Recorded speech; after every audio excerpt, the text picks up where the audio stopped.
First, I want to get to right outside where Jeff Peterson and the rest of the Hornets brass will make that pick tonight. And we go live to Danielle Stein in Uptown Charlotte. Danielle, not at Spectrum Center for good reason, though. Yeah, this is the second straight year that the draft headquarters are here at Fifth Third Bank in Uptown. That is because, of course, Spectrum Center is getting a bit of a facelift. They're in their second phase of those renovations. We don't think they will be seeing those renovations finished until October. So yeah, for now we are here in Uptown, and we will be getting the word from Jeff Peterson following the conclusion of the first round tonight. All right, Danielle, you know, Hornets fans, and we're watching them live in South End tonight, they almost expect it to go badly. You know, we've shown the picture all week of Shai Gilgeous-Alexander in a Hornets hat, traded him within that same draft, the obviously infamous picture of Kobe Bryant in a Hornets hat. There's a lot more context and layers to that one, of course.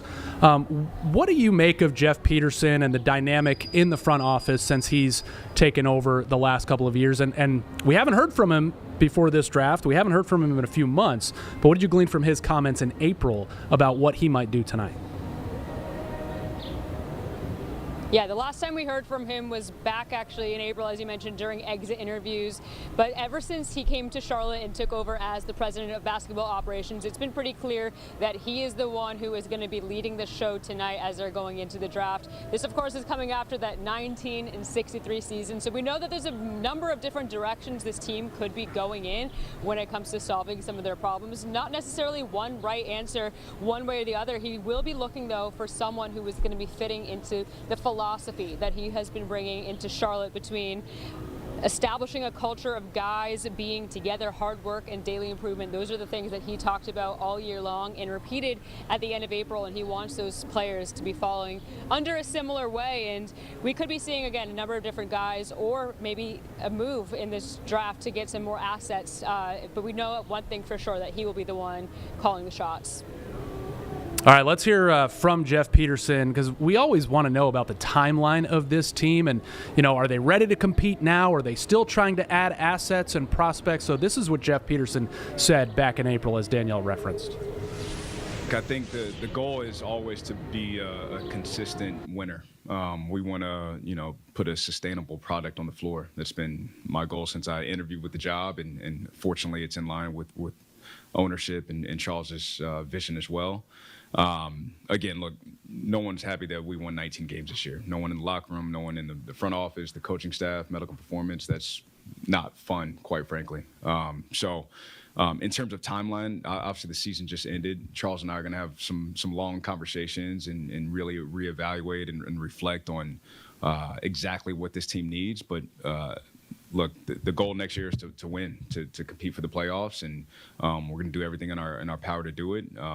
Again, I will double down on we're not going to expedite anything. We're not going to skip steps. I think there's plenty of examples that we've seen around the league and other sports teams and franchises that when you try to skip steps and go too fast, that's when big mistakes end up happening. Ones that really hard to crawl out of that hole. So we're going to be patient, diligent, opportunistic, very strategic in terms of how we build it. Because as I've said before, like, I don't have any interest in coming here for a year, making the playoffs, and then, you know, we jeopardized our future or compromised our flexibility moving forward, and then we're out of the playoffs for another 3 or 4 years. So.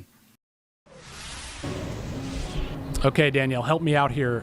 Want to make the playoffs next year, but don't want to skip steps. I don't know how that works, but Jeff Peterson has shown early, as young as he is, to be a master of saying a lot, but saying nothing at all, and virtually saying nothing at all in the weeks and days leading up to this draft.